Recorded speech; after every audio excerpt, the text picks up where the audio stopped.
ආයුබෝවන් සැමට කලින් සත්‍ය හරියටම ඔබට කියන සියත සවස 6 ප්‍රධාන ප්‍රවෘත්ති විකාශයයි මෙලෙස ආරම්භ වන්නේ. මම රසික සඳරුවන් ඉදිරිමාන්න. ප්‍රථමයෙන් සිරස්තල වෙතයි අවධානය. නවවන පාර්ලිමේන්තුවේ දෙවන සැසිවාරය ඇරඹෙයි. රාජාසන කතාව ජනපති ඉදිරිපත් කරයි. හරිත කෘෂිකර්මාන්තය පිළිබඳ ප්‍රතිපත්තියේ වෙනසක් නැහැ. ජනතාවාදී ආණ්ඩු ක්‍රම ව්‍යවස්ථාවක්. පටු දේශපාලනය ගැන හිතල ජනතාව කුපිත කරන්න එපා. මානව හිමිකම් කඩන්න මගේ කාලේ කිසිදු අනුබලයක් දීලා නැහැ. ජනපති අවධාරණය කරයි. 2022 පළමු ආණ්ඩු පක්ෂ මන්ත්‍රී කණ්ඩායම් රැස්වීම අගමැති ප්‍රධානත්වයෙන්. විදුලිය දෙන්න තෙල් ගන්න IOC සමග පැවති සාකච්ඡා අසාර්ථකයි. खनिज तेल संस्थावेන් විදුලි බල මණ්ඩලයට දැවි තෙල් මෙට්‍රික් ටොන් 900ක්. මේ ප්‍රමාණය මදි. විදුලිය කපන්න වෙනවා. වෘත්තීය සමිති කියයි. අද දින විදුලිය කපන්න අදහසක් නැහැ. විදුලි බල මණ්ඩලය පවසයි. විසඳුම් නැතිනම් හෙට 12 සිට අකුරට වැඩ. අද ලෙඩ වූ විදුලි ඉංජිනේරුවන් කියයි. අමරිකානු ඩොලර් මිලියන 500ක ජාත්‍යන්තර ස්වෛරීත්ව බැඳුම් කරේට අදාළ ගෙවීම මහ බැංකුව සිදු කරයි. දීර්ඝ සතියන්තයේ සංචාරය කළ අයට ශ්වසන රෝගී තත්ත්වයක් ඇති වුණොත් ඉක්මනින්ම ප්‍රතිකාර ගන්න විශේෂඥ වෛද්‍ය හේමන්ත කියයි. යලි කොවිඩ් රෝගී දරුවන්ගේ වැඩිවීමක්. පෝලන්තයේ 5 වන කොවිඩ් රැල්ලක් අභියස. විදේශිකයින්ට සලකලා අපිට නොසැලකුවොත් සංචාරක නිකේතනවලට වැඩ වරදී. කාබනික පොහොරින් දේශීය වී වගා කළ අනුරාධපුරයේ ගොවීන්. කාබනික පොහොර ප්‍රතිපත්තිය අපිට හරියන්නේ නැහැ. පොළොන්නරුවේ ලංකාපුර ගොවීන් කියයි. එක්සත් අරාබි එමිරාජ්‍ය හවුති කැරලිකරුවන්ට අනතුරු අඟවයි. මොරොක්කෝ ආසන්න මුහුදේ සංක්‍රමණික යාත්‍රාවක් අනතුරකට ලක්වීමෙන් 43 දෙනෙකු ජීවිතක්ෂයට. දේශීය පුවත් වෙතයි මුලින්ම අවධානය. නවවන පාර්ලිමේන්තුවේ දෙවන සැසිවාරය අද පෙරවරුවේ ආරම්භ කෙරුණා. ඒ ජනාධිපති ගෝඨාභය රාජපක්ෂ මහතාගේ ප්‍රධානත්වයෙන් ඉතා චාම් උත්සවයකින් දෙවන සැසිවාරයේ ආරම්භය සනිටවන් වූ අතර ආචාර විඩිමුර හෝ රථපෙළපාලි මෙවර දක්නට ලැබුණේ නැහැ. නව පාර්ලිමේන්තු සැසිවාරයක් ආරම්භයේ ජනාධිපතිවරයා සිදු කරන ප්‍රකාශය රාජාසන කතාව ලෙස නම් කරනවා. ජනාධිපතිවරයා අද දින සිදු කළ ප්‍රකාශය රජයේ ප්‍රතිපත්ති ප්‍රකාශය ඉදිරිපත් කිරීම ලෙසයි නම් කර තිබුණේ. ඒ අනුව සිය ප්‍රතිපත්ති ප්‍රකාශය ඉදිරිපත් කරමින් ජනාධිපතිවරයා අවධාරණය කළේ මානව හිමිකම් උල්ලංඝනය කිරීමට තමන්ගේ දූර කාලය තුල කිසිදු අනුබලයක් දුන්නේ නැති බවයි. නවවන පාර්ලිමේන්තුවේ පළමු සැසිවාරය පසුගිය දෙසැම්බර් 12 වනදා අවසන් කෙරුණා. ඒ ආණ්ඩු ක්‍රම ව්‍යවස්ථාවේ 71 යටතේ ජනාධිපතිවරයාට පැවරී ඇති බලතල ප්‍රකාරවයි. නවවන පාර්ලිමේන්තුවේ දෙවන සැසිවාරය අද පෙරවරුවේ ශ්‍රී ලංකා ප්‍රජාතාන්ත්‍රික සමාජවාදී ජනරජයේ ගරු ජනාධිපති ගෝඨාභය රාජපක්ෂ මහතාගේ ප්‍රධානත්වයෙන් ආරම්භ කෙරුණා. එසේම අද පෙරවරු 10ට ජනාධිපතිවරයා විසින් සිය රාජාසන කතාව පාර්ලිමේන්තුව වෙත ඉදිරිපත් කළා. මෙවර සැසිවාරය ආරම්භ කිරීමේ උත්සවය ඊටම චාම් අයුරින් සීමිත පිරිසකගේ සහභාගීත්වයෙන් සෞඛ්‍ය ආරක්ෂිතව සිදු කරන්නට කටයුතු යොදා තිබුණා. මෙරට නවවන පාර්ලිමේන්තුවේ දෙවන සැසිවාරය ආරම්භ කිරීම වෙනුවෙන් කතානායක මහින්ද යපා අබේවර්ධන මහතාගේ සම්ප්‍රාප්තිය ප්‍රථමයෙන් සිදු වුණා. පාර්ලිමේන්තු මහලේකම් ධම්මික දසනායක මහතා විසින් කතානායකවරයා පිළිගනු ලැබුවා.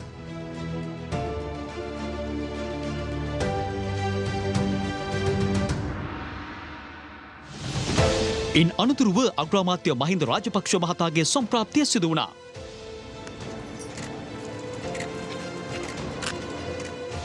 ජනාධිපති ගෝඨාභය රාජපක්ෂ මහතා පාර්ලිමේන්තුව වෙත සම්ප්‍රාප්ත වුණේ ඉන් අනතුරුවයි.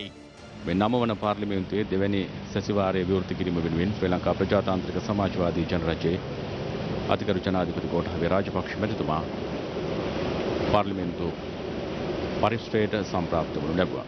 නවවන පාර්ලිමේන්තුවේ දෙවන සැසිවාරය ආරම්භ කිරීමේ මෙම උත්සවය ආචාර්ය වෙඩිමුර තැබීමකින් සහ රථ පෙළපාලි වලින් තොරව පැවැත්වීම විශේෂත්වයක්. කතානායක මහින්ද යපා අබේවර්ධන මහතා විසින් ජනාධිපති ගෝඨාභය රාජපක්ෂ මහතා පිළිගැනීමෙන් අනතුරුව පාර්ලිමේන්තුව වෙත කැඳවාගෙන යාම සිදු වුණා.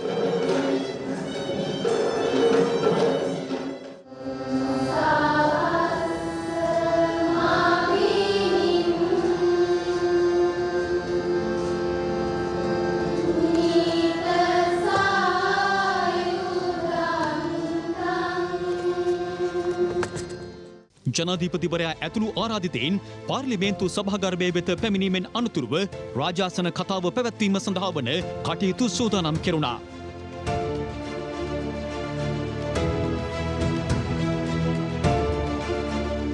ජනාධිපතිවරයාගේ මෙම කතාව රජයේ ප්‍රතිපත්ති ප්‍රකාශය ඉදිරිපත් කිරීම ලෙස නම් කර තිබුණා. ගෝලීය විවසනයකින් පීඩාවට පත් වී තිබෙන මේ දුෂ්කර අවස්ථාවේදී රට ගොඩනගන්නට එකට එකතු වී කටයුතු කරන්නට මහජන නියෝජිතයන් ලෙස අප සියලු දෙනාටම ජාතික වගකීමක් තිබෙනවා. එම වගකීම ඉටු කිරීම සඳහා අප සමග එක්ව කටයුතු කරන ලෙස ඔබ සියලු දෙනාටම ආරාධනය කරනවා. අප ජනතාවට පොරොන්දු වුණා වසර 5ක් තුල යම් නිශ්චිත වැඩ කොටසක් ඉටු කරන්නට.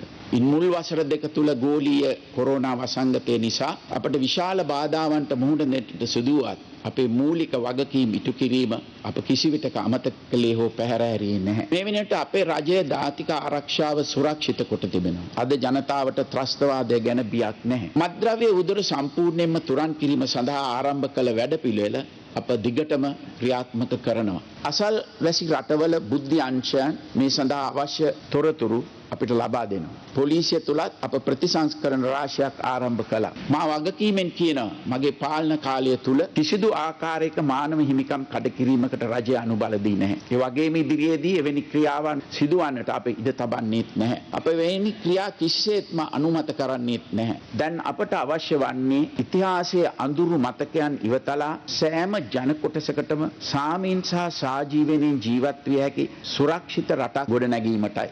ඒ සඳහා ජාති ආගම් හෝ දේශපාලන ભેදයකින් තොරව අපි සියලු දෙනාම එක් විය යුතුයි. යුද්ධයෙන් අතුරුදහන් වූවන් පිළිබඳ ගැටලුව එක් පාර්ශවයකට පමණක් විශේෂ වූවක් නොවේ. ඒ සියලු දෙනා වෙනුවෙන් උපරිම සාධාරණත්වය ඉටු කිරීමට අප කටයුතු කරනවා. අප ජාතිවාදය ප්‍රතික්ෂේප කරනවා. පටු දේශපාලන අවශ්‍යතා මත ජනතාව එකිනෙකාට එරෙහිව උසිගැන්වීම දැන්වත් නතර කරන ලෙස මෙය තවදුරටත් කරන දේශපාලකයන්ගෙන් මම ඉල්ලා සිටිනවා. 1978 සිට ක්‍රියාත්මක වන ත්‍රස්තවාදය වැළැක්වීමේ පනතට අවශ්‍ය කාලානුරූපී සංශෝධනයන් ගෙන එන්නට අප දැන් සූදානම්. මෙම පාර්ලිමේන්තුව තුල සිටින උතුරු නැගෙනහිර ප්‍රදේශවල ජනතාව නියෝජනය කරන මන්ත්‍රීවරුන්ගෙන් මා ඉල්ලා සිටින්නේ විවිධ දේශපාලන මතවාදයන් තාවකාලිකව හෝ පසකලා ඔබේ ප්‍රදේශවල ජීවත් වන ජනතාවගේ ජීවන මට්ටම ඉහළ නැංවීම සඳහා රජය ගන්නා උත්සාහයන්ට සහාය දෙන ලෙසයි. මා ජනාධිපතිවරයා වශයෙන් පත් වූ පසු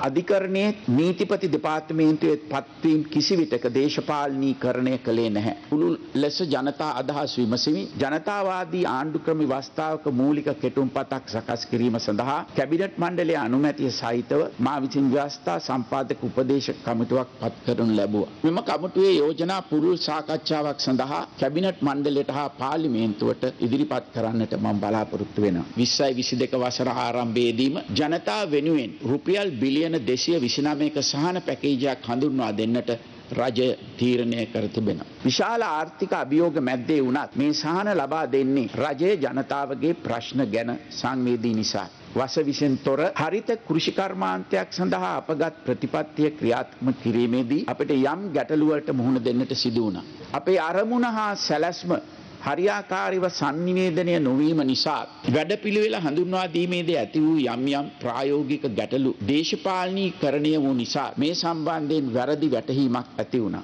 ඒ කෙසේ වෙතත් හරිත කෘෂි කර්මාන්තයක් ඇති කිරීම සම්බන්ධයෙන් වූ අපේ රජයේ ප්‍රතිපත්තියේ කිසිදු වෙනසක් වී නැහැ. රටේ වගා කළ හැකි සෑම ගොඩමඩ ඉඩමක්ම ප්‍රයෝජනයට යොදා ගනිමින් අප සියලු දෙනාම එක් වී වගා සංග්‍රාමයක් ආරම්භ කළ යුතුව තිබෙනවා. පසුගිය කාලේ බිත්ති පින්තාරු කරමින් පුරන් කුඹුරු වගා කරමින් පෙරට රටට ආදරය කරන තරුණ පරපුරේ සහාය මේ සඳහා ලැබෙනු ඇතැයි මම විශේෂයෙන්ම බලාපොරොත්තු වෙනවා. අපේ වියදම් පාලනය කර ගැනීමට අසමත් වුවහොත් නුදුරු අනාගතයේදී විදේශ විනිමය ප්‍රශ්නයක් වන බව අප කලින්ම අවබෝධ කරගනු ලැබුවා. ඒ නිසා තමයි වාහන ආනයන తాවකාලිකව නතර කිරීම, අත්‍යවශ්‍ය නොවන විවිධ ආනයනික භාණ්ඩ ගෙන්වීම සීමා කිරීම වැනි ජනප්‍රිය නොවන තීන්දුව ගන්නට අපට සිදු වුණේ. වැරදි අර්ථකථන හරහා විදේශ ආයෝජනවලට එරෙහිව ජනතාව තුළ වැරදි මතයක් ඇති කිරීමට හුදෙක් දේශපාලන අරමුණු මුල් කරගෙන යමි කටයුතු කරනවා නම් ඒ අය රටට කරන්නේ යහපතක් නොවේ. අපේ රටේ සංවර්ධනය සඳහා ආයෝජනවල අවශ්‍යතාව මේ අවස්ථාවේ අපිට තදින්ම තිබෙනවා. ඉදිරියේදී වාහන ආයනයන සඳහා අවසර ලබා දෙන විට විදුලි බලයෙන් ධාවනය වන වාහන සඳහා ප්‍රමුඛතාව ලබා දෙන්නට අප බලාපොරොත්තු වෙනවා. වසර 20යි 30 වන විට මොනම හේතුවක් නිසාවත් මින් ඉදිරියට ගල්අඟුරු බලාගාරය ඉදි කරන්නට අප අනුමැතිය ලබා දෙන්නේ නැහැ. ජාත්‍යන්තර මට්ටමේ ප්‍රමිතියෙන් යුතු ලොව පිළිගත් උසස් අධ්‍යාපන ආයතන ආකර්ෂණය කර ගැනීම හරහා ලංකාවේ විශ්වවිද්‍යාල පද්ධතිය තුළ ධාරිතාව වැඩි කොට වැඩි පිරිසකට උසස් අධ්‍යාපන අවස්ථා ලබා දෙන්නට පුළුවන්. මේ අවස්ථාව රටේ දරුවන්ට ලබා නොදීමට සාම්ප්‍රදායික දේශපාලනික මතවාද හැරුණු විට වෙනත් කිසිම හේතුවක් නැහැ. මෙය සිදු කිරීමට රටේ නීති රාමුව වෙනස් කළ යුතු නම් ඒ සිදු කළ හැක්කේ මේ පාර්ලිමේන්තුවට පමණයි. ඒ නිසා රාජ්‍ය විශ්වවිද්‍යාල ධාරිතාව වැඩි කරන අතර ඉහළ ප්‍රමිතියෙන් යුතු රාජ්‍ය නොවන විශ්වවිද්‍යාල රටතුර ආරම්භ කිරීම සඳහා අවසරය දිය යුතුද යන්න පුළුල් වශයෙන් සාකච්ඡා කරන ලෙස මා මේ උත්තරීතර සභාවට යෝජනා කරනවා. අප ඉතිහාසයේ පුරා ඕනෑ තරම් අභියෝගවලට මුහුණ දුන් ජාතියක්. මේ අවස්ථාවෙත් අපට තිබෙන අභියෝග ජය ගන්නට අපට හැකියාවක් තිබෙනවා. ඒ සඳහා අවශ්‍ය නායකත්වය දෙන්නට මම සූදානම්. අපේ සැලසුම් සාර්ථකව ක්‍රියාත්මක කිරීම සඳහා මට ඔබගේ ජනතාවගේ සහාය අවශ්‍යයි. රටට ආදරය කරන සියලු දෙනා එක්ව මේ අවස්ථාවේ ඒ සහාය ලබා දෙනු ඇතැයි මම බලාපොරොත්තු වෙනවා. අද දින පාර්ලිමේන්තුවේ කටයුතු අවසන් වීමෙන් අනතුරුව ඉන් පිටතට පැමිණි පක්ෂ විපක්ෂ මැති ඇමතිවරුන් ජනාධිපතිවරයා සිදු කළ කතාව සම්බන්ධයෙන් මෙලෙස අදහස් පළ කළා.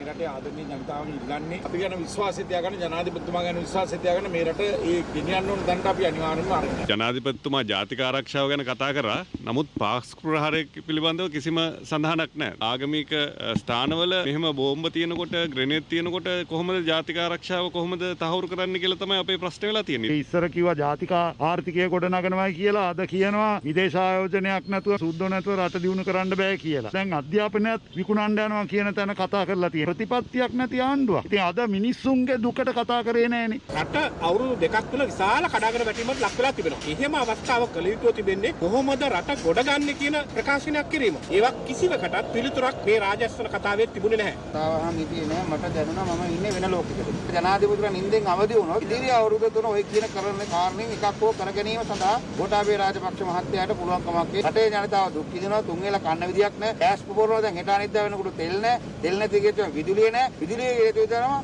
වතුර නෑ. ඒ ප්‍රශ්නයක් නෑ. කන්න බොන්න නැතුව වතුර නැතුව හාමතේ ගඳ ගහලා මැරෙන්න දෙන රටේ ජනතාව පත් කරනවා කියන ප්‍රකාශය තමයි ජනාධිපතිවරයාගේ මූලාසන කතාව තුළ අවසානයේ අපි දැක්කේ. බඩු මිල අඩු කිරීම සම්බන්ධව ගොවි ජනතාවගේ පොර සම්බන්ධව ගම්කොර ජනතාවගේ සානයක් සම්බන්ධව අධික ජනතුමා කතා කරගෙන බලාපොරොත්තු වුණා. නමුත් ඒක ඉෂ්ට වුණේ නැහැ. ගංගනා ලෝකයක් නේතරක් කවපෑව ජනතාවට කිව්වා ප්‍රශ්නයක් නැහැ කියලා ඒගොල්ලන්ට විසඳුම් තියනවා කියලා. මොකද මේ විසඳුම් සහය අඳුමතරමේ ප්‍රශ්න මොකක්ද කියන එක හඳුනා ගන්න ජනාධිපතිතුමා මේ කතාවේ රහගරේ නැහැ. අඳුමතරමේ මේ රට මොනපාලා තියෙන තත්ත්වෙ පිළිබඳව ජනාධිපතිතුමා සමාව ගන්න තිබුණා. ආනාහිය පානාහඬ ඇරෙන්න දැනේ කියනවා. ඒ වගේ මෙතුමා අවුරුදු දෙකක් ආපු හැයිල්ල අපි දන්නවා රටම හාලා තියෙන. මෙතුමා මේ රට අද ගෙනල්ලා දාලා තියෙන තත්ත්වයෙන් ගොඩ ගන්න සක්කරයටවත් බැහැ කියලා තමයි මට නම් කියන්න තියෙන්නේ. රාජාසන කතාව කුස්සා අවුරුදු දෙකක් කරලා දෙපාරක් විභාගේ ෆේල් වෙලා තියෙන්නේ. මේ අවුරුද්දේ විභාගේ ලියන්න දෙයක් නෑ අපි ප්‍රතිඵලය දන්නවා. මේ මණ්ඩේ යන්නේ දැන් ඉල්ල රෝඩියක් එහෙම ගන්න එපා ගෑස් ටැංකියක් එහෙම ගන්න එපා. මේ තමයි කතාව අහන් ඉන්නවට වඩා හොඳයි. විතර අඩුපාඩු ටික පොඩ්ඩක් බලන්න කියලා. එතන ඇවිල්ලා විවාද කරනවා. එතුමාගේ කතාව එතුමාට අවශ්‍ය විදිහට එතුමා කරා. විපක්ෂයට අවශ්‍ය විදිහට අපි කතා කරන්නේ නැහැ. 2022 වසරේ පළමු ආණ්ඩු පක්ෂ මන්ත්‍රී කණ්ඩායම් රැස්වීම අග්‍රාමාත්‍ය මහින්ද රාජපක්ෂ මහතාගේ ප්‍රධානත්වයෙන් අද පැවැත්වුණා. එහිදී ජනාධිපතිවරයාගේ ප්‍රතිපත්ති ප්‍රකාශය බලශක්ති ගැටලුව ඇතුළු කරුණු රැසක් සම්බන්ධයෙන් සාකච්ඡා කර තිබෙනවා. නවන පාර්ලිමේන්තුවේ දෙවන සැසිවාරය සහ 2022 වර්ෂය සඳහා වන පළමු ආණ්ඩු පක්ෂ මන්ත්‍රී කණ්ඩායම් රැස්වීම අග්‍රාමාත්‍ය මහින්ද රාජපක්ෂ මහතාගේ ප්‍රධානත්වයෙන් පැවැත්වුණේ පාර්ලිමේන්තුවේ කමිටු කාමර අංක 1දී. ජනාධිපති ගෝඨාභය රාජපක්ෂ මහතා විසින් පාර්ලිමේන්තුවේ ඉදිරිපත් කරන ලද ප්‍රතිපත්ති ප්‍රකාශය සම්බන්ධයෙන් කල්තැබීමේ විවාදය හෙට සහ අනිද්දා දෙදින තුල පැවැත්වීමට කතානායක මහින්ද යාපා අබේවර්ධන මහතාගේ ප්‍රධානත්වයෙන් පැවති සාකච්ඡාවකදී තීරණය වුණා. ආණ්ඩු පක්ෂ මන්ත්‍රීවරුන් බහුතරයක් මෙහිදී අදහස් දැක්වීමට සූදානම්ව සිටින බැවින් 21 වන සිකුරාදා දිනයේද විවාදය සඳහා වෙන් කර දෙන මෙන් ආණ්ඩු පක්ෂයේ ප්‍රධාන සංවිධායක අමාත්‍ය ජොන්ස්ටන් ප්‍රනාන්දු මහතා මෙහිදී අග්‍රාමාත්‍ය මහින්ද රාජපක්ෂ මහතාගෙන් ඉල්ලීමක් කළා. ඒ අනුව කතානායකවරයා දැනුවත් කර ලබන 21 වන සිකුරාදා දිනයේද මෙම විවාදය සඳහා ලබා ගන්නා ලෙස මෙහිදී අග්‍රාමාත්‍යවරයා උපදෙස් ලබා දී තිබෙනවා. තෙල් ටැංකිය යලි රටට යන තේමාවෙන් ත්‍රිකුණාමලයේ තෙල් ටැංකිය සංකීර්ණය සංවර්ධනය කිරීම සම්බන්ධයෙන් වන ගිවිසුම පිළිබඳව බලශක්ති අමාත්‍ය උදය ගම්මන්පිල මහතා විසින් ආණ්ඩු පක්ෂ මැති ඇමතිවරුන් වෙත මෙහිදී පැහැදිලි කිරීමක් සිදු කළා. රටේ දරුණුම අර්බුදය බවට අද වන විට පත්වැත්තේ ඉන්ධන හා විදුලි බලයයි. ආණ්ඩුව විදුලිය ලබා දීමට අවශ්‍ය ඉන්ධන නොලැබීම නිසා විදුලි කප්පාදුව ආරම්භ වෙන්න දැන් ඔන්න මෙන්න කියලා තියෙන්නේ. තෙල් ගන්න IOC එකත් එක්ක කරපු සාකච්ඡාවත් අසාර්ථකයි. දවස පිරිමහ ගන්න තෙල් සංස්ථාව දැවි තෙල් මෙට්‍රික් ටොන් 900ක් අද පස්වරුවේ ලබා දුන්නා. මේ අතර අපිට තෙල් ගන්න ඉන්දියාව ඇමරිකා ඩොලර් මිලියන 500ක් ලබා දෙන්න දැන් කැමැත්ත පළ කරලා. දීර්ඝ නිවාඩුවකට විදුලි සැපයීම වෙනුවෙන් ඛනිජ තෙල් නීතිගත සංස්ථාව දිනකට මෙට්‍රික් ටොන් 1500 බැගින් විදුලි බල මණ්ඩලයට ඩීසල් ලබා දීමට තීරණය කළේ සඳුදා දින තෙක් පමණයි. ඒ අනුව අද සිට ඛනිජ තෙල් නීතිගත සංස්ථාව විදුලි බල මණ්ඩලයට ඩීසල් ලබා දුන්නේ නැත්නම් හෙට සිට රටේම විදුලි කප්පාදු කිරීමට සිදුවන බව විදුලි ඉංජිනේරුවරුන් ප්‍රකාශ කළා. කෙසේ වෙතත් ඒ සම්බන්ධයෙන් වූ සාකච්ඡාවක් අද විදුලි බල මණ්ඩලය සහ ඛනිජ තෙල් නීතිගත සංස්ථාව අතර පැවැත්වුණා. මේ අතර බලශක්ති අමාත්‍ය උදය ගම්මන්පිල මහතා පවසන්නේ විදුලි බල මණ්ඩලයට දැනට පවතින ඩීසල් ලබා දුන්නොත් රථවාහන වලට රට තුල ඩීසල් නැතිවන බවයි. එමෙන්ම මෙරට මුහුදු සීමාවේ ඉන්ධන රැගත් නැව් දෙකක් පවතින අතර විදුලි බල මණ්ඩලය අවශ්‍ය ඩොලර් ලබා දුන්නොත් එම එක් නැවක් නිදහස් කර ඩීසල් ලබා දිය හැකි බවයි උදය ගම්මන්පිල අමාත්‍යවරයා වැඩිදුරටත් පවසන්නේ. කෙසේ වෙතත් එම ඩීසල් නිදහස් කර ගැනීමට නොහැකි වන්නේ නම් දිනකට ප්‍රමාද ගාස්තු ලෙස ඩොලර් 18000ක් නැවකට ගෙවීමට සිදුවනවා. ඩොලර් නැති අවස්ථාවක මෙවැනි අනවශ්‍ය ගෙවීම් කිරීමට සිදුවීමද කනගාටුදායකයි. බලශක්ති අමාත්‍ය උදය ගම්මන්පිල මහතා දිගින් දිගටම පැවසුවේ ලංකා විදුලි බල මණ්ඩලයට ණයට තෙල් ලබා දීමට නොහැකි බවයි. එමෙන්ම අවශ්‍ය තෙල් මිලදී ගැනීමට ඩොලර් ලබා දෙන ලෙසත් අමාත්‍යවරයා විදුලි බල මණ්ඩලයට පැවසුවා. එම හේතුව නිසා සහ ඛනිජ තෙල් නීතිගත සංස්ථාව සතු ඩීසල් විදුලි උත්පාදනයට ප්‍රමාණවත් නොවීම හේතුවෙන් විදුලි බල මණ්ඩලය ලංකා IOC සමාගම සමග ඉන්ධන ලබා ගැනීම වෙනුවෙන් සාකච්ඡා සිදු කරන බව විදුලි බල අමාත්‍ය ගාමිණී ලොකුගේ මහතා පැවසුවා. දැන් අපි යන්නේ IOC සමාගමත් එක්ක සාකච්ඡාවකට. අපිට ඒ තෙල් ටික ගන්න පුළුවන් වුණොත් විදුලි අර්බුදයක් වෙන්නේ නැහැ. CPC එකේ තෙල් නැවක් ඇවිල්ලා තියෙනවා. දැන් අපි රජයත් එක්ක සාකච්ඡා කරනවා ඒ තෙල් නැවට මහා භාණ්ඩාගාරයෙන් හරි මුදල් ගෙවලා ගන්න එක ගත්තොත් ඒ ප්‍රශ්නේ නිරවුල් වෙනවා. දැන් ඔබතුමාලා ඩොලර් දෙන්න සූදානම්ද? අපි ඩොලර් දෙන්නකොද අපේ පාරිභෝගිකව රුපියල් පාරිභෝගිකව. ඒක එක්කෙනාව ලුව නරක් වෙලා ඩොලර් දෙල්ලුවට විදුලි බල මණ්ඩලයේ පාරිභෝගික ඔක්කොම ඉන්නේ රුපියල් වලින් ගෙවනයි. අපිට විදේශ විනිමය එන්නේ නැහැනේ. අපි කොහොමද විදේශ විනිමය එන්නේ නැතුව ඩොලර් ගෙවන්නේ? මේවා අද ඊයේ වැඩ නෙමෙයි. විදුලි බල මණ්ඩලයට තෙල් දීම මුල් පටන් ගත්තේ ඉඳන්ම ඒවා වාර්ෂික වෙන ගිවිසුම් අනුව කටයුතු කරන්නේ. එහෙම නැතුව හදිසියේ ඩොලර් ඉල්ලුවට විදුලි බල මණ්ඩලයේ ඩොලර් දෙන්න බෑනේ. අද විදුලිය කපනවද එතකොට? ඉතින් අපි මේවා බාරගත්තේ විදුලිය විසන්ධි කරන්නේ නෙමෙයි විදුලිය පවත්තන් ගන්න. අන්තිම මොහොත වෙනකන් අපි උත්සාහ කරන්නේ විදුලිය විසන්ධි නොකර යන්න. බැරි වුණොත් විතරයි එහෙම පැයකටමාරක් කපන්නේ. යම් කිසි දෙයකින් මේ විදුලි අර්බුදේ අද දිනේදී IOC එකෙන් තෙල් දුන්නේ නැත්නම් කපයිද කියලාද කියන්නේ? අපි ඉතින් බලාපොරොත්තු වෙන කොහොමද තෙල් ටික අපිට හම්බ වෙයි කියලා. කෙසේ වෙතත් IOC සමාගම සමග පැවති සාකච්ඡාව අද දින අසාර්ථක වී ඇති බව විදුලි බල අමාත්‍යාංශය පවසනවා. මෙලෙස විදුලි බල මණ්ඩලය IOC සමාගම සමග ඩීසල් ලබා ගැනීම වෙනුවෙන් ගිවිසුම් ගත වුවහොත් රටේ විදුලි බල ඒකාධිකාරිය ඉන්දියාව සතු වන බව වෘත්තීය සමිති පෙන්වා දෙනවා. චීනවරයි ටැංකි ගිවිසුම අස්සම් කරාට පස්සේ පහුවෙනිදා මං අලුත් වගන්තියක් දාගත්තා. ලංකාවට ඉන්ධන අර්බුදයක් වුණොත් LIOC එකේ තියෙන ඉන්ධන ගන්න පුළුවන් කියලා. ඇමතිතුමනි දැන් වහා මේ රටට කීපු පොරොන්දු ඉටු කරන්න. LIOC එකේ තෙල් තියෙනවා චීනවරයි. ඒ තෙල් ටික වහාම ගැනීමට කටයුතු කරන්න. ඒකට විදුලි බල ඇමතිවරයා යවලා හරියන්නේ නැහැ. ඒකට ඔබ යන්න ඕනේ. ආණ්ඩුව වට්ටන එක ඔබතුමාලාගේ පුජ්‍යලික ක්‍රියාමාර්ගයක් වෙන්න පුළුවන්. රටේ ජනතාවට බලපාන්න බෑ. ඩොලර් නැහැ කියන එක කවුරුත් දන්නවා. හැබැයි ඩොලර් අර්බුදය උස්සන්න වෙන්න ඉස්සෙල්ලා තමයි ඇමතිවරයා නිවැරදි ඇනුම් ක්‍රියාවලියකට යන්නේ නැතුව දීර්ඝ කාලින ක්‍රියාවකට යන්නේ නැතුව ජූලි මාසේ ඉඳලා ඉන්ධන එදා වේල ටුවස් වලට ගියේ. මොකද පැහැදිලිව අද හවස වෙනකොට ඩීසල් සහ දැවි තෙල් ඉවර වෙන්නේ. මේ අර්බුදය ඇති කරේ බලශක්තිය ඇමති තෙල් ඇමතිතුමා. ඔබතුමා ආණ්ඩුවත් එක්ක මුදල් ඇමතිත් එක්ක තියෙන ආරවුලට ජනතාව කරුවලේ තිබීම සඳහා තෙල් සංස්ථා විදුලි බල මණ්ඩලයට ඉතිහාසයෙන් නම් අනුගමනය කරපු ක්‍රියාමාර්ගයේ කඩලා ඩොලර් දෙන්නේ නැත්නම් ඉන්ධන දෙන්නේ නැහැ කියන ඔබතු කිසිම සදාචාර අයිතියක් නැහැ. ඒකින් ඔබ මැදිහත් වෙවි LIOC එකෙන් විදුලි බල ඇමතිවරයා ඩිරෙක්ට් සාකච්ඡාවට ප්‍රධාන සාකච්ඡාවට ගියොත් සිදු වෙන්නේ විදුලි බලාගාරත් LIOC එක නැත්තම් ඉන්දියාවට නතු වීමක් ඔබතුමා කරන්න යන්නේ. තෙල් දුන්නු ණයට අපේ විදුලි බලාගාර සින්න කිරීමේ ක්‍රමයකටයි මේ යන්න යන්නේ. මේ අතර අද දින විදුලි කප්පාදුවකට යාමට බලාපොරොත්තු වන්නේ නැති බව විදුලි බල මණ්ඩලයේ මාධ්‍ය ප්‍රකාශක නවමුනි මහතා අප කළ විමසීමකදී ප්‍රකාශ කළා. ඛනිජ තෙල් නීතිගත සංස්ථාව අද දින විදුලි බල මණ්ඩලයට දැවි තෙල් මෙට්‍රික් ටොන් 900ක් ලබා දීමට කටයුතු කර තිබෙනවා. එම දැවි තෙල් අද සහ හෙට දිනට ප්‍රමාණවත් බවයි ඒ මහතා වැඩිදුරටත් ප්‍රකාශ කළේ. කෙසේ වෙතත් දෛනිකව විදුලි උත්පාදනයට නම් දිනකට දැවි තෙල් මෙට්‍රික් ටොන් 1500ක් පමණ අවශ්‍ය වන බව වෘත්තීය සමිති අප කළ විමසීමකදී ප්‍රකාශ කළා. එමෙන්ම ඩීසල් මෙට්‍රික් ටොන් 1700ක් පමණ අවශ්‍ය වනවා. විදුලි බල මණ්ඩලය කෙසේ පැවසුවත් දෙවයිනේ බොහෝ ප්‍රදේශවලට අද දින විදුලිය කැපීමට සිදුවන බවයි වෘත්තීය සමිති පෙන්වා දෙන්නේ. රටේ පවතින විදුලි අර්බුදය තවත් බරපතල තත්වයකට පත් කරමින් ලංකා විදුලි බල මණ්ඩලයේ ඉංජිනේරුවරුන්ගේ සංගමය අද ලෙඩ නිවාඩු වාර්තා කරමින් වෘත්තීය ක්‍රියාමාර්ගයකට එළඹුණා. ඒ විදුලි බල මණ්ඩලයේ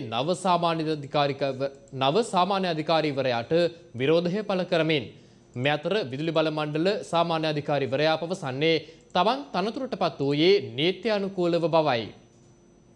විදුලි බල මණ්ඩලයට පත් කළ නව සාමාන්‍ය අධිකාරීවරයාට විරෝධය පළ කරමින් සහ කරුණු කිහිපයක් මුල් කරගනිමින් අද දිවයින පුරා විදුලි ඉංජිනේරුවන් ලෙඩ නිවාඩු වාර්තා කර තිබෙනවා. එමෙන්ම ලංකා විදුලි බල මණ්ඩල ඉංජිනේරු සංගමය අද දින විදුලි බල මණ්ඩලය ඉදිරිපිට විරෝධතාවයකද නිරත වුණා. ඇමතිතුමනි ජනතාවට අර රෑඳුලාට නිව්පෝර්ට්ස් හොර කිවිසුම අස්සම් කරපු සාක්කියට අස්සම් කරපු අනිත් සාක්කිකාරයත් එක්ක දැන් සූදානම් වෙනවා අර ඉස්සර සාමාන්‍ය අධිකාරිවරයාත් එක්ක කරපු කතන්දරේ කරගෙන යන්න. ගහපු දුරුංග වැඩ කරපු නැති නිසා දැන් උම්මත්තකෙක් විදියට හැසිරෙන බවක් අපට තේරෙන්නේ. ඒ නිසා අපි මුලින් මේ ව්‍යාජ සාමාන්‍ය අධිකාරිවරයා ගෙදර යවන්න ඕනේ. අපිට දවස් ගණන් ඉන්න බෑ. අදම යන්න ඕනේ. අදම යන්න ඕනේ. අද ගේ නැත්නම් අපි හෙට ඉඳන් අකුරට වැඩ පටන් ගන්නවා. දවස් කිහිපයකින් අපි වර්ජනයකින් මේක කෙලවර කරනවා. Unity is our strength. This is the power of the Engineers Union of Ceylon Electric Board. මේක තමයි බලන් ඉන්නට දෙන්න තියෙන පණිවිඩය. මේ පණිවිඩය මෙතනින් බාර ගන්න බැරි නම් අපි ඊළඟට දෙන පණිවිඩ වටේටම වදිනවා. අපිට ඒකට වග කියන්න විදියක් නැහැ. මේ පුද්ගලයොත් එක්ක අපිට ඩිප්ලොමසි නැහැ. මඩේ ඉන්න උරුත් එක්ක මරට බහැලා රණ්ඩු වෙන්න අපිට බෑ. අපි අපේ ක්‍රමයට අපේ වැඩේ කරගන්න සූදානම්. මේ අතර පත් වූ නව සාමාන්‍ය අධිකාරීවරයා අද ප්‍රවෘත්ති සාකච්ඡාවක් ඇඳවා තිබුණා. හිටපු සාමාන්‍යාධිකාරී රණතුංග මහත්මයා අවුරුදු 60 සම්පූර්ණ කළා විශ්‍රාම යනකොට ඒ අතරේ විශ්‍රාමයේ අවශ්‍ය රජයේ සේවකයන්ට අවුරුදු 65 දක්වා වැඩි කෙරුවා. එතකොට ඔය අර්බුදයේ මැද්දේ තමයි රණතුංග මහත්තයාගේ විශ්‍රාමය ආවේ. ඇමතිතුමා රණතුංග මහත්තයාගේ සේවා කාලය අවුරුද්දකින් දීර්ඝ කරලා ලිපියක් නිකුත් කළා. ඒ ලිපිය නිසා ඊළඟට හිටිය ජ්‍යෙෂ්ඨතම ඉංජිනේරු ආචාර්ය අබේසේකර මහත්මයාට මේ තීරණය හේතුවෙන් අභියාචනාධිකරණයට රිට් පෙස්සමක් ගොනු කළා. ඒ අතරේ ඇමතිතුමා රණතුංග මහත්මයාගේ සේවා කාලය අවුරුද්දකින් දීර්ඝ කරලා නිකුත් කරපු ලිපිය කැන්සල් කෙරුවා. ඒ කිරීමෙන් Tamanට තිබිච්ච අපේක්ෂාව නැති වුණයි කියන මතය අනුව රණතුංග මහත්මයාත් අභියාචනාධිකරණයේ ඉදිරියට ගියා. අභියාචනාධිකරණයේ තීරණයක් දුන්නා පහුගිය 12 වෙනිදා. මේ නඩුව අසා ඉවරන තෙක් කිසිම පුද්ගලයෙක්ව ස්ථීර පදනම මත සාමාන්‍ය අධිකාරිවරුන්ට පත් නොකළ යුතුයි කියලා. කෙසේ වෙතත් తాවකාලික පදනම මත මගේ කැමැත්ත මිසලා මාව පත් කරන්න තීරණය කළා තියෙනවා. ගොඩාක් අයගේ ගැටලුවක් කළා තියෙන්නේ මේ පිටින්ම කෙනෙක් ගෙනෙල්ලා විදුලි ප්‍රමණ්ඩලයේ සමාජ අධිකාරියතුමට දැමීම කියන එක. ඒකේ මම සාධාරණත්වයක් නෑ කියලා කියන්නේ.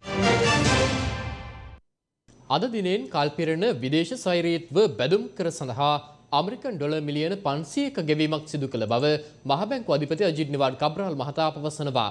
කුමන අර්බුද තිබුණත් විදේශ ණය සඳහා ගෙවිය යුතු සියලු ගෙවීම් නිසි කලට සිදු කරන බවයි මහ බැංකු අධිපතිවරයා වැඩිදුරටත් ප්‍රකාශ කළේ. අද දිනට කල්පිරෙන ජාත්‍යන්තර ස්වෛරීත්ව බැඳුම්කර සඳහා ඇමරිකානු ඩොලර් මිලියන 500ක මුදලක් ගෙවීමට මහ බැංකුව විසින් පියවරගෙන තිබෙනවා. සිය නිල ට්විටර් ගිණුමේ සටහනක් තබමින් මහ බැංකුවේ අධිපති අජිත් නිවාඩ් කබ්‍රාල් මහතා මේ බව සඳහන් කළා. මේ සම්බන්ධයෙන් මහ බැංකුවේ අධිපතිවරයා අද සියතට විශේෂ ප්‍රකාශයක්ද සිදු කළා. ස්වෛරීය බැඳුම්කර වෙනුවෙන් ඇමරිකානු ඩොලර් මිලියන 500ක මුදලක් ගෙවලා තියෙනවා. ඒ තුලින් අවුරුදු 73ක් තිස්සේ අපේ රටේ තිබුණු එක වාර්තාවක් අපි කැලැල්ලකින් තොරව රැක ගැනීමට කටයුතු කරලා තිබෙනවා. ඒ නිසා ශ්‍රී ලංකා ආර්ථිකය කෙරෙහි විශ්වාසය අලුදු නොවි දිගින් දිගටම ඒ ආකාරයෙන්ම පවත්වාගෙන යන්නට අපිට හැකි වෙලා තිබෙනවා. අපි දන්නවා සමහරක් අය විවිධ හේතුන් නිසා අපිට කිව්වා මේක ගෙවන්න එපයි කියලා. මුලින්ම නම් කිව්වේ මේක ගෙවීමට අපිට සල්ලි නැති වෙයි කියලා. ඒකට අපි සල්ලි තියනවා කියලා පෙන්නුවාම එයා ඇවිල්ලා කිව්වා ඒක ගෙවන්න එපයි කියලා. අද අපි විශේෂයෙන්ම හැම දිනකටම කියා සිටින්නේ ශ්‍රී ලංකාවේ ඉදිරියේදීත් සියලුම ණය පියවලා කිසි විටක ඒ ණය ගෙවීමේ ශක්තිය අපි paludu නොකර කටයුතු කරන බවට මා ඉංගියක් දෙන ගමන්ම ඉදිරි ගමනේදී අපිට තියෙන අභියෝග ජයගෙන ශ්‍රී ලංකාව ස්ථායි මට්ටමකට ගෙනෙන්නට අපි සියලු දෙනාම අප කැප වෙලා කටයුතු කරන බවත් මා මේ අවස්ථාවේදී ඉතාම පැහැදිලිව කියා සිටිනවා. කාබනික පොහොර යොදා ඉතා සාර්ථකව ඇතැම් ගොවීන් වගා කටයුතු සිදු කරනවා. එහෙම කරපු දේශීය වී වගාවක් ගැන අනුරාධපුර ප්‍රදේශයෙන් වාර්තා වුණා. නමුත් බොහෝ ගොවීන් තවමත් චෝදනා කරන්නේ කාබනික පොහොර අපේ වගාවන්ට සුදුසු නැති බවයි.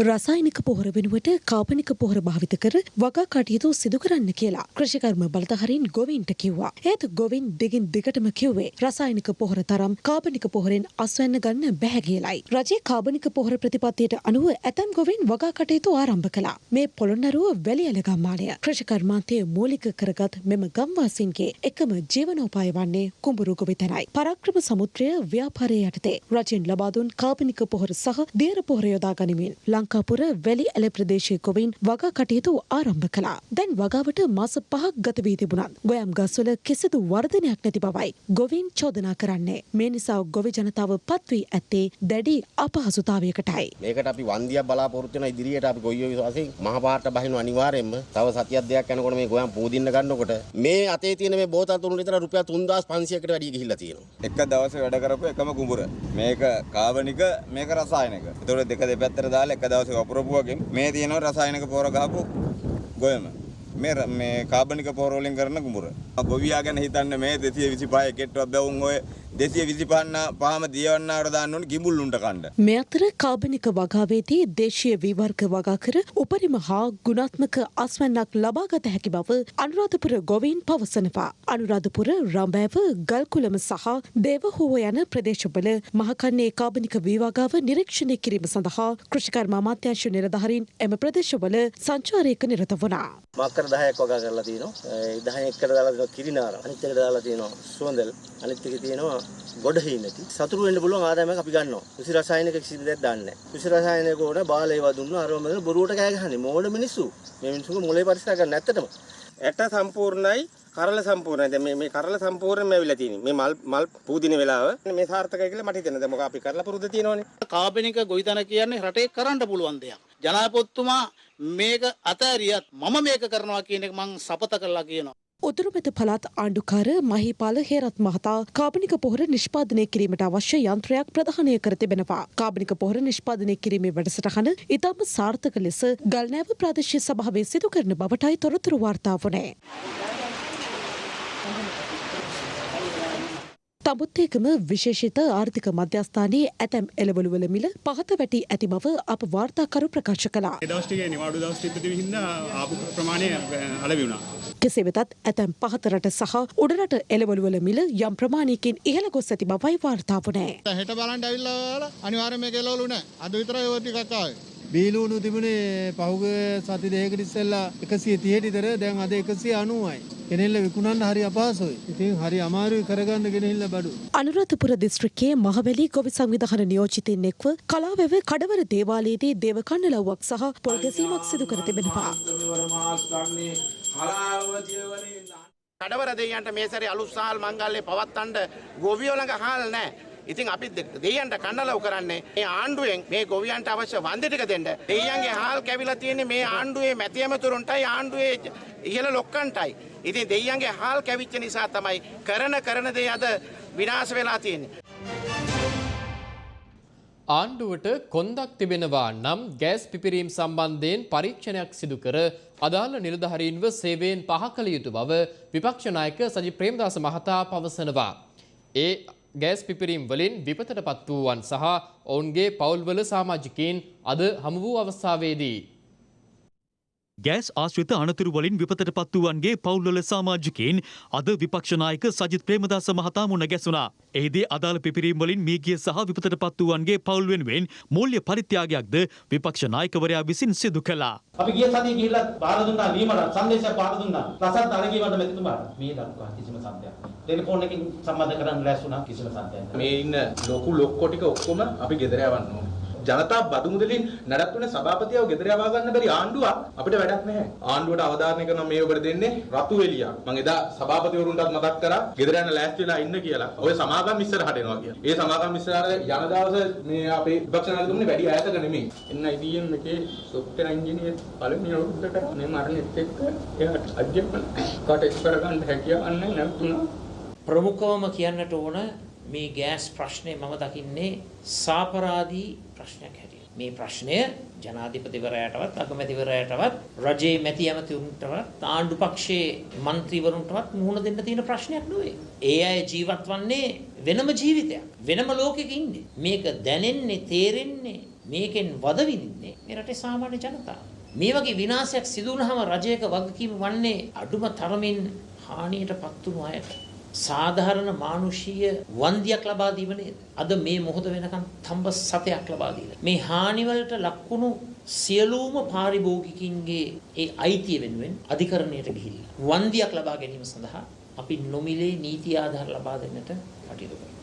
ඒ වගේම මේ ආණ්ඩුවට ආත්මගරුත්වයක් තියෙනවා. පිටකොන්දක් තියෙනවා. කෂේරුකාවක් තියෙනවා. වහාම මේට වගකිවිය යුතු නිලධාරීන් වහාම ක්‍රියාත්මක වන පරිදි සාධාරණ පරීක්ෂණයක් කොට සේවෙන් පහ කරන්නට ඕන. වත්මන් දේශපාලන තත්ත්වය සම්බන්ධයෙන් පළ වූ අදහස් කිහිපයක් දැන්. සමහරු ආණ්ඩුවේ ඉඳගෙන දැන් නැව ගිලෙන්න යනවා දැක්කම සිග්නල් දානවා. එළියට පයින්. මීයොත් ඉන්න පැනලා යනවා එන බෝට්ටුවකට. සිග්නල් දානකොටම ජනතාව කියන යා ගන්නවද කියලා. ගන්නවා එහෙම කට්ටිය අපි ගන්න කොහොමද දන්නවද? පැටිකිරි රිපෝට් එක බලලා. නිකන් බෑ. සැලුන් දොරවල් වල දෙපැත්තටම යනවා. යනකොට එනවා. බය වෙන්න එපා. හැබැයි ශ්‍රී ලංකා නිදහස් පක්ෂය ඔක්කොම එහෙම යන එකක් නෑ. සමහර වෙලාවට මෛත්‍රීපාල ජනාධිපතිතුමාට අමාරු දන්නේ පොඩි ඇමතිකමක් නැතුවයි. අතීතයේ ශ්‍රී ලංකා නිදහස් පක්ෂයේ ඉතිහාසය දිහා බැලුවාම අනාගතයේදී ශ්‍රී ලංකා නිදහස් පක්ෂය රට වෙනුවෙන් පෙනීදී ඒ රට වෙනුවෙන් මේ මහා යුද්ධ ඉෂ්ට කරයි කියන බලාපොරොත්තුව අද රට තුල තියෙනවා. අපි වැඩේට බහිනකන් තමයි පාලුගේ වළම් බින්දිනා වගේ කට්ටිය නැටුවේ. දැන් ඒ නැටිල්ල ඉවර වෙයි. පොට්ටුවට කාටවත් හානි කරන්න හම්බෙන්නේ නැහැ. ඉන්නවනම් ඉන්න යනවනම් යන්න කියලා. මේ දෙකෙන් එකක් තෝරගන්න පුළුවන්. අම්මගේ වටිනා අවයව ගලව විකුණන මේ පුත්තු දැන් අම්මගේ හදවත ගලවලා විකුණන්න හදන. බලශක්තිය විකුණන්නට පස්සේ රට මැරෙනවා. මත ඇති කරගෙන චෝදනා කරමින් ඇඟ බේරගෙන අතීතයට හැමදෑම විවේචනයම කර බැන ඉන්න කාල පරිච්ඡේද නෙවෙයි දැන් තියෙන්නේ. සුබවාදීව දැකලා මේ රට නිවැරදි මාවතට යොමු කිරීමේ අවශ්‍යතාවය අපිට තියෙනවා. ගේන්න ඩොලර් නැත්තම් වවන්න පොහොර නැත්තම් අපේ රටේ මිනිස්සු මොනවාද කන්නේ? පස්ද කන්නේ? ගස් කොළන් වල අතුද කන්නේ? මේ රටේ ඉන්නේ සත්තු නෙමෙයි. ඒ නිසා මේ ආණ්ඩුව රටේ ජනතාවගෙන් නඩත්තු වෙවි. ජනතා මුදලෙන් කකා බිබී ජනතාවට කොලාතු කන්න කියන්න ලෑස්ති වෙන්න එපා. වන්දි ගෙවන්න ආණ්ඩුව දැන් ලෑස්ති වෙනවා මේ රටේ ජනතාවට.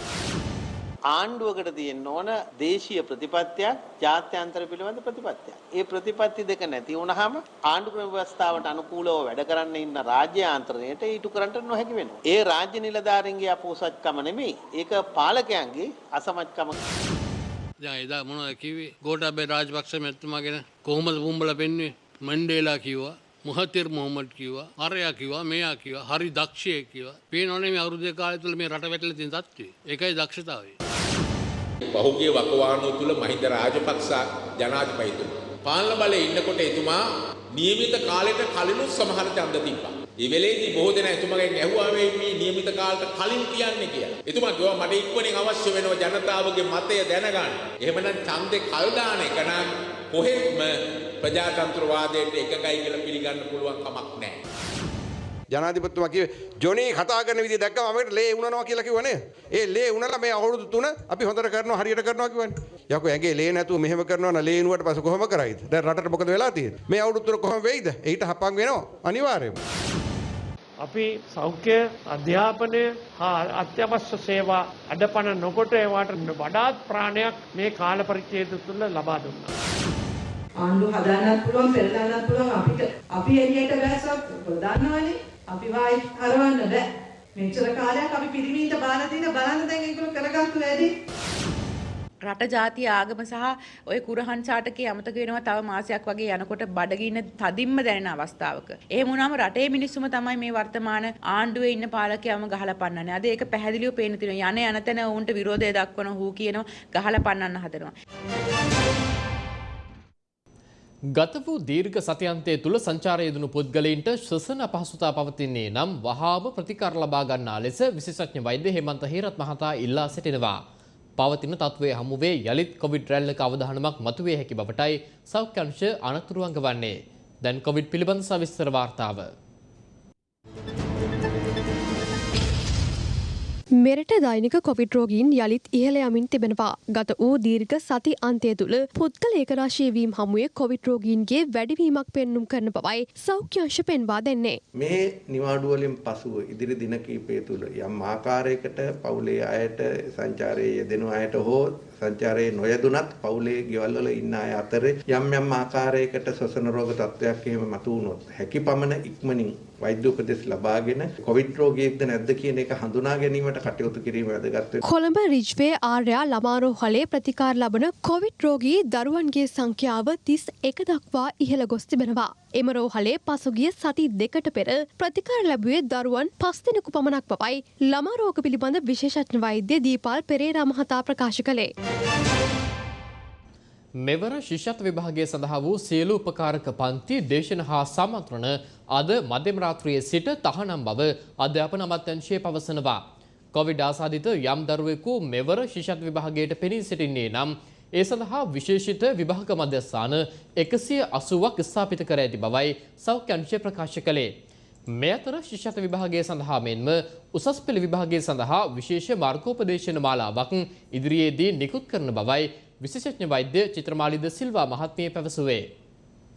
මෙවර පහශ්‍රේණිය ශිෂ්‍යත්ව විභාගය එළමෙන 22 වනදා පැවැත්වීමට නියමිතයි. සියලු සෞඛ්‍ය මාර්ගෝපදේශ යටතේ මෙම කටයුතු සූදානම් කර ඇති බවයි අධ්‍යාපන අමාත්‍යාංශය සඳහන් කළේ. ඒ අනුව ශිෂ්‍යත්ව විභාගයට අදාළ සියලු උපකාරක පන්ති දේශන හා සම්මාන්ත්‍රණ යනාදිය අද මධ්‍යම රාත්‍රියේ සිට තහනම් වනවා. මේ අතර මෙවර ශිෂ්‍යත්ව විභාගය සඳහා පෙනී සිටීමට නියමිත සිසු දරුවෙකු කොවිඩ් රෝගී තත්ත්වයෙන් පසුවන්නේ නම් එවැනි දරුවන් සඳහා දිවයින පුරා විශේෂිත විභාග මධ්‍යස්ථාන 108ක් ස්ථාපිත කර තිබෙනවා. ඇත්තටම කොවිඩ් රෝගේ වැළඳිලා සිටින දරුවෙකුටත් විභාගයට වාඩි වෙන්න පුළුවන්. රෝගය නිසා සමහරවිට නිරෝධානය වෙන පවුලක් වෙන්න පුළුවන්. ප්‍රතිඵල බලාපොරොත්තු වෙන දරුවෙක් වෙන්න පුළුවන්. ඒ සියලුම ඒ වගේම සමහරවිට ශ්වසන රෝග ලක්ෂණ පෙන්눔 කරන දරුවෙක් වෙන්නත් පුළුවන්. මේ සියලු දෙනාටම විභාගයට වාඩි වෙන්න පුළුවන් විදිහට තමයි අපි පිළියෙල කරලා තියෙන්නේ. මේ අනුව විශේෂ විභාග මධ්‍යස්ථාන 108ක් දිවයිනේ හඳුනාගෙන තියෙනවා ශිෂ්‍යත්ව විභාගයට අත්තිලුව. තමන්ගේ පාසලට ආසන්නම තියෙන මධ්‍යස්ථානයට යන එක තමයි වඩා සුදුසු. මොකද එතකොට කළමනාකරණය කිරීම විභාග දෙපාර්තමේන්තුවට පහසුයි. නමුත් ඔබගේ පදිංචි ස්ථානය සහ පාසල අතර ලොකු දුරක් තියෙනවා නම් අපිට අනුරාධපුර දිස්ත්‍රික්කයේ දරුවෙක් කොළඹ පාසලකට යනවා නම් ඒතර ගොඩක් දුරක් තියෙනවා නම් ඒ වගේ අවස්ථාවේදී තමන්ගේ ප්‍රදේශයේ විදුහල්පතිවරයාත් එක්ක සාකච්ඡා කරලා සෞඛ්‍ය නිලධාරී සමගත් සාකච්ඡා කරලා තමන්ගේ නිවසට කිට්ටු හඳුනාගෙන තියෙන ඒ කලාපයට අයිති විශේෂ මධ්‍යස්ථානයට උනත් සහභාගී වෙන්න පුළුවන්. නිරෝධායන දරුවන්ටත් එහෙම නැත්නම් රෝග ලක්ෂණ වගේ තියෙන දරුවන්ට මේ වෙනම ශාලාවක් වෙන් කරලා තියෙන්නේ. ඒ වගේ දරුවන් අනිත් දරුවන් එක්ක මිශ්‍රණය වීම වළක්වන්න. දැන් කොවිඩ් ලෝක තත්ත්වයේ වෙත අවධානය. සුපිරි ටෙනිස් ක්‍රීඩක නොවෙක් ජොකොවික්ගේ ඕස්ට්‍රේලියානු වීසා තහනම දෙවන වරටත් අවලංගු කිරීමෙන් පසු ඊයේ දින පැමිණ තිබුණා. ඔහුගේ ක්‍රීඩා ලෝලීන් මේ සුපිරි ටෙනිස් තරුව උණුසුම් අයුරින් පිළිගනු ලැබුවා. එරට ජාතික දජ්‍ය අතතිව උන් නොවැක්ව පිළිගත්තේ අපි නොවැක්ට ආදරේ යනුවෙන් ප්‍රකාශ කරමින්. ඔවුන් පවසන්නේ නොවැක්ට දුන් තීන්දුව ලැජ්ජා සහගත ක්‍රියාවක් බවයි. නමුත් ඊයේ දින ඕස්ට්‍රේලියානු අගමැති ස්කොට් මොරිසන් පවසා සිටියේ ජොකොවික්ට ලබන වසරේ ඕස්ට්‍රේලියානු ටෙනිස් තරඟාවලියට සහභාගී විය හැකි බවයි. කෙසේ වෙතත් ප්‍රංශයද මේ වෙන විට ජොකොවික්ට රතුවැලි දල්වා ඇති බව විදෙස් මාධ්‍ය වාර්තා කර තිබෙනවා. ඔවුන් පවසන්නේ මෙම වසරේ ප්‍රංශය පැවැත්වීමට නියමිත මීළඟ ග්‍රෑන්ඩ් ස්ලෑම් තරඟාවලියට ජොකොවික් සහභාගී වීම සම්බන්ධව මේ වෙන පිටත් ගැටලු රැසක් පැන නැගී ඇති බවයි. ප්‍රංශයද අවුරුදු 16ට වැඩි පුද්ගලයින්ට එන්නත් කාඩ්පත අනිවාර්ය කර තිබෙනවා. මේ වෙන විට එන්නත් කාඩ්පත එරට නව නීතියක් ලෙස හඳුන්වා තිබෙන බව විදෙස් මාධ්‍ය වාර්තා කරනවා. නමුත් ප්‍රංශීය ක්‍රීඩා අමාත්‍යාංශය සඳහන් කළේ මෙම නව නීතිය වෘත්තීය ක්‍රීඩකයින්ට අදාළ නොවන බවයි. කෙසේ වෙතත් ජොකොවික්ගේ මීළඟ ග්‍රෑන්ඩ් ස්ලෑම් තරගයද අවිනිශ්චිත බවයි විදෙස් මාධ්‍ය වාර්තා කරන්නේ. නව ඔමික්‍රෝන් වෛරසයේ ව්‍යාප්තියත් සමග පෝලන්තයේ පස්වන කොවිඩ් රැල්ලක අවදානමක සිටින බව එරට සෞඛ්‍යාංශ අනතුරු අඟවා තිබෙනවා. මේ වන විට දෛනික ආසාදිතයින් දසදහස ඉක්මවා එරටින් වාර්තා වනවා. එසේම එරට සෞඛ්‍යාංශ අනතුරු අඟවන්නේ පස්වන කොවිඩ් රැල්ලේ අවදානම හේතුවෙන් දෛනික ආසාදිතයින් ඉදිරියේදී 60,000 ඉක්මවා වාර්තා විය හැකි බවයි. විදේශිකයින්ට පමණක් යනුවෙන් පුවරු ප්‍රදර්ශනය කරමින් දේශීය සංචාරකයන් නොසලකා හරින නිවාඩු නිකේතනවල බලපත්‍ර අහෝසි කිරීමට පියවර ගන්නා බව සංචාරක සංවර්ධන අධිකාරිය පවසනවා. ශ්‍රී ලංකාව ලෝකයේ නම දිනාගෙන ඇත්තේ සංචාරක පාරාදීසයක් හැටියටයි. එහිදී මේ පුංචි දූපතේ සෑම පළාතක්ම සංචාරය සඳහා භාවිතා කරනවා. ශ්‍රී ලංකාවේ සංචාරක කර්මාන්තයේ උන්නතිය උදෙසා දේශීය මෙන්ම විදේශීය සංචාරකයන් විශාල පිරිසක් සිය දායකත්වය ලබා දෙනවා. කෙසේ නමුත් අපේ රටේ සංචාරකයන් නිසාම ව්‍යාපාර කරන තම ජීවිතය පවත්වා ගන්නා නිවාඩු නිකේතන හා හෝටල් හිමියන් විවිධ වර්ගීකරණ යටතේ සිය සේවාවන් සැපයීමට කටයුතු කරනවා. බොහෝ සංචාරක හෝටල් හිමියන් තමන්ගේ සේවාවන් විදේශිකයන්ට පමණී යන පුවරු ප්‍රදර්ශනය කර දේශීය සංචාරකයන් නොසලකා හරිමින් කටයුතු කරනවා. පසුගිය කොවිඩ් වසංගත සමයේදී අපේ රටේ සංචාරක කර්මාන්තය යාන්තමින් හෝ පැවතුනේ දේශීය සංචාරකයන් නිසා බව අවිවාදාත්මකයි. මේ නිසාම සංචාරක සංවර්ධන අධිකාරිය විසින් අද නිවේදනයක් නිකුත් කර පවසා සිටියේ මෙලෙස විදේශිකයන්ට පමණී ලෙස පුවරු ප්‍රදර්ශනය කර සේවාවන් සපයන සංචාරක නිකේතනයන්හි බලපත්‍රය අහෝසි කරන බවයි. එම නිවේදනයේ වැඩිදුරටත් සඳහන් වන්නේ වර්ගීකරණ යටතේ සංචාරකයන්ට සැලකීම කිසිසේත් නොකළ යුතු බවයි. දෙහිවල ජාතික සත්වෝද්‍යානයේ පරිපාලනයට එරෙහිව එහි සේවකීන් අද පෙරවරුවේ සිට අඛණ්ඩ විරෝධතාවයක් සහ වැඩවර්ජනයක් ආරම්භ කර තිබෙනවා. දෙහිවල ජාතික සත්වෝද්‍යානයේ පරිපාලනයට එරෙහිව එහි සේවකයින් අද පෙරවරුවේ අඛණ්ඩ විරෝධතාවයක් සහ වැඩවර්ජනයක් ආරම්භ කර තිබෙනවා. සත්වෝද්‍යානයේ පශු වෛද්‍යවරුන්ගේ නොසලකිලිමත් බව හේතුවෙන් සතුන් මිය ගිය බවයි සේවකයින් පවසන්නේ. එමෙන්ම එම ක්‍රියාවට එරෙහිව සත්වෝද්‍යානයේ අධ්‍යක්ෂ ජෙනරාල්වරිය කටයුතු නොකරන බව සේවකයින් පවසනවා. වෘත්තීය සමිති නගන චෝදනා සම්බන්ධයෙන් සත්වෝද්‍යාන දෙපාර්තමේන්තුවේ ජෙනරාල් ශ්‍රමිලා රාජපක්ෂ මහත්මිය මෙලෙස අදහස් පළ කළා. මේ උද්ඝෝෂණය පවත්වන්න ප්‍රධානම හේතුව තමයි ආයතනය ඇතුලේ පවත්වාගෙන ගිය නීති විරෝධී පොහොර ව්‍යාපෘතියක් මම විසින් නවත්තපු එකයි. ඒ නැවැත්තුවේ මේ පොහොර ව්‍යාපෘතිය තුලින් රාජ්‍ය දේපල අවභාවිතා වන බවට මූලික පරීක්ෂණ සහ අභ්‍යන්තර විගණනයක් මගින් හෙළි වෙලා තියෙනවා. එතකොට මේ අය කරලා තියෙන්නේ නීති විරෝධී සුබසාධක සංගමයක් ආරම්භ කරලා ආයතනයේ කිසිම නිලධාරියෙක්ගෙන් ලිඛිතව අවසරයකින් තොරව එහෙම ලිඛිත අවසරයකින් තොරව රාජ්‍ය බැංකුවක ගිණුමකුත් ආරම්භ කරලා තියෙනවා. මේ නිලධාරීන් තමන්ගේ වංචාවල් වහගන්න තමයි මේ සේවකයන්ව පාරට අරගෙන ඇවිල්ලා මේ ආදායම් උපයන්න පටන් ගත්ත ආයතනය පිළිබඳව බොරු කියන්නේ. ඉතින් මම මහජනතාවගෙන් ඉල්ලා සිටින්නේ සත්තු වත්තේ සත්තු මැරෙන්නේ නැහැ කිසිම අනියම් විදියකට. කොවිඩ් නිසා එක සතෙක්වත් මැරිලා නැහැ. පසුගිය මාස 6 ඇතුළත දෙහිවල සත්තු උද්‍යානයේ මිය ගිහිල්ලා තියෙන්නේ සත්තු 38 දෙනෙක් විතරයි. ලෝකය දිනෙන් දින දියුණුව කරා ගියද ජනතාවගේ ආකල්පමය වෙනසක් නොදකිනතුරු අපේ රට වෙනස් කරන්නට නම් බැහැ. මුලින්ම තම රටට මෙන්ම පරිසරයටද පනසේ ආදරය කළ යුතුයි. කොතැනක ගියත් එහි සුන්දරත්වයේ විඳ එය විනාශ කරන්නේ නැතිව සිටියොත් අපේ රට තවත් සුන්දර වේවි.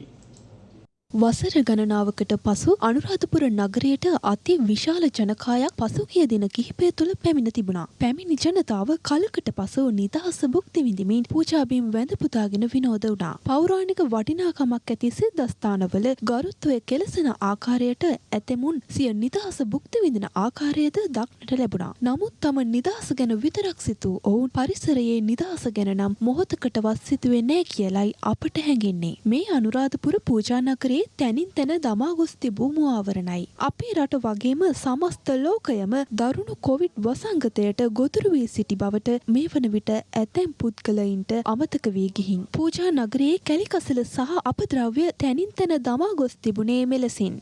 ඇතෙමුන් පරිසරයට කෙතරම් හානි කළත් පරිසරය අපට සලකන විදිහ ගැන පෙන්වන අපූර්ව ඡායාරූපයක් අපට හමු වුණා. කාලා විසිකරන අඹයටයක් හරි මේ පොළවේ පෙළවෙනවා කියලා විශ්වාස කරන්න පුළුවන් බව අප මතක තබාගත යුතුයි. ඒත් ඔබ පරිසරයට ආදරය නොකළොත් කිසිදාක පරිසරයෙන් ඔබට ආදරයක් ලබන්නට බැරි වෙයි.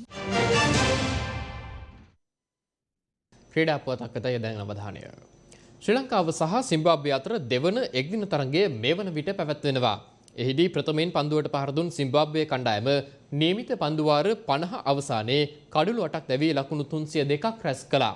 මේ වන විට පන්දුවට පහර දෙමින් සිටින ශ්‍රී ලංකාව පන්දු වාර 3යි පන්දු 3ක් අවසානයේ කිසිවෙකු නොදැවී ලබාගෙන සිටි ලකුණු සංඛ්‍යාව 11ක්. ඒත් සමගින් සියත සවසහය ප්‍රධාන ප්‍රවෘත්ති විකාශය අවසන්. යලිත් හමුවෙමු රාත්‍රී 9:35ට. ඔබට සුබ සන්ධ්‍යාවක්. දිනපතා අලුත් වීඩියෝ සහ ප්‍රවෘත්ති නැරඹීමට ඉහත බටන් එක ක්ලික් කර සියත TV සබ්ස්ක්‍රයිබ් කරන්න.